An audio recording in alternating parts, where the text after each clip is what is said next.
ஹார்திக் பாண்டியா ஸ்ரீலங்காவுக்கு வந்த டைமில் தன் கேர்ள் ஃப்ரெண்டை ஏர்போர்ட்டில் அந்த வீடியோ பார்த்துருந்தேன். தன் கேர்ள் ஃப்ரெண்ட் அப்படியே ஃபிட்டாகவே பிடிச்சிட்டு வந்தார், கையோடையே பிடிச்சிட்டு வந்தார். விட்டா ஓடிடுவாடா அப்படின்னு சொல்கிற அளவுக்கு வந்து ரொம்பவுமே ஃபிட்டாக பிடிச்சிட்டு வந்தார்.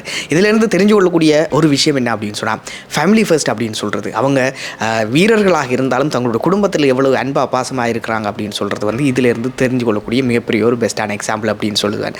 அதை விட வந்து ஹார்திக் பாண்டியா வந்து 2020 வந்து திருமணம் முடிச்சிட்டார். ஆனாலும் கருத்து வேறுபாடுகள் காரணமாக 2024 விவாகரத்து பெற்றுட்டார். 2024 அவர் விவாகரத்து பெற்றாலும் தன் குடும்பத்தில் ரொம்பவுமே அக்கறையாகவும் அன்பாகவும் இருக்கிறேன் அப்படின்னு சொல்லி அடிக்கடி எடுத்து காட்டுவார்.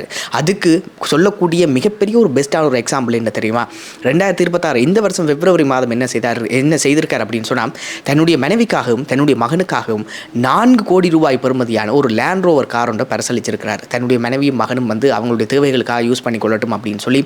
இப்போ பாருங்க, அவங்கள வந்து விவாகரத்து பெற்றாலும் வந்து அவருடைய மனசு வந்து எப்போவுமே அவருடைய குடும்பத்தின் பக்கம் தான் இருக்குது அப்படின்னு சொல்கிறது இதிலிருந்து நாங்கள் அறிஞ்சு கொள்ளக்கூடிய மிகப்பெரிய ஒரு எக்ஸாம்பிளாக இருக்குது. அதாவது என்னதான் எங்களுக்கு அறிஞ்சவங்க தெரிஞ்சவங்க இருந்தாலும் அவங்க கடைசி வரை எங்களோட வருவாங்களா அப்படின்னு சொல்கிறது மிகப்பெரிய ஒரு கேள்விக்குறி. அறிஞ்சவங்க தெரிஞ்சவங்க சில பேர் இடையில வருவாங்க, சில பேர் ஆரம்பத்திலே விட்டுட்டு போயிடுவாங்க, அந்த மாதிரி இருப்பாங்க. ஆனாலும் எங்களுடைய குடும்பத்தினர் வந்து கடைசி வரை எங்களுடைய பயணிப்பாங்க அப்படின்னு சொல்கிறது இதில் குறிப்பிடத்தக்கது. அதை விட நான் நேற்று நோட் பண்ணின மிக முக்கியமான ஒரு விஷயம் என்ன அப்படின்னு சொன்னால், வேர்ல்ட் கப் முடிவடைஞ்சதும் வந்து எல்லா வீரர்களும் வந்து கையில் கப்பை கொடுத்தோன்னா எல்லா வீரர்களுமே தங்களுடைய மனைவி, பிள்ளைகள், தகப்பன், தாய் அப்படின்னு சொல்லி எல்லாரையுமே கிரவுண்டுக்குள்ளே கூட்டி வந்து எல்லாருமே சேர்ந்து நின்று குரூப் ஃபோட்டோ எடுக்கிறது, கப்புள்ஸாக நின்று ஃபோட்டோ எடுக்கிறது, பிள்ளைகளோடு நின்று அந்த கப்பை வச்சு ஃபோட்டோ எடுக்கிறது அப்படின்னு சொல்லி நிறைய ஃபோட்டோஸை வந்து சமூக வலைத்தளங்களில் பார்க்கக்கூடிய மாதிரி இருந்துச்சு. இந்த ஃபோட்டோஸில் இருந்து இந்த மாதிரியான செய்கைகள் இருந்து நாங்கள் விளங்கிக் கொள்ளக்கூடிய சரியான ஒரு பெஸ்ட்டாக ஒரு எக்ஸாம்பிள் என்ன அப்படின்னு சொன்னால், முதல்ல எங்களுடைய குடும்பம் தான்.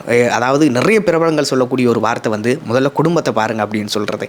இந்த வார்த்தையை கேட்டதுமே எல்லாருக்குமே ஞாபகம் வர ஒரு பிரபலம் யார் அப்படின்னு சொன்னால், நம்ம தல அஜித்குமார். அவர் எல்லா இன்டர்வியூஸ்லையும் சொல்கிற ஒரே ஒரு விஷயம், என்னுடைய ரசிகர்கள் எல்லாருமே முதல்ல குடும்பத்தை பாருங்கள், நேரம் இருந்தால் என்ன வந்து பாருங்கள் அப்படின்னு சொல்லி தல அஜித்குமார் சொன்ன விஷயம் வந்து எல்லாருக்குமே தெரிஞ்ச ஒரு விஷயமாக இருக்குது. அதை விட வந்து இப்போ நீங்கள் லைவாக பார்க்கக்கூடிய எக்ஸாம்பிள்ஸ், லைவாக பார்த்த எக்ஸாம்பிள்ஸ் அப்படின்னு சொல்கிறதான் வந்து இப்போ ஹார்திக் பாண்டியாண்ட விஷயமாக இருக்கலாம், இல்லை நேற்றைய தினம் உலக கிண்ணத்தில் நடந்த அந்த விஷயங்களாக இருக்கலாம். ஸோ உங்களுக்கு அறிஞ்சவங்க தெரிஞ்சவங்க ஆரம்பத்திலே விட்டுட்டு போகிறவங்களும் இருக்காங்க, கொஞ்சம் தூரம் வந்துட்டு ஐயோ என்னால் இயலாதரா அப்படின்னு சொல்லிட்டு போகிறவங்களும் இருக்காங்க. ஆனால் உங்களுடைய குடும்பத்தினர் எப்போவுமே உங்களோடு தான் பயணிப்பாங்க.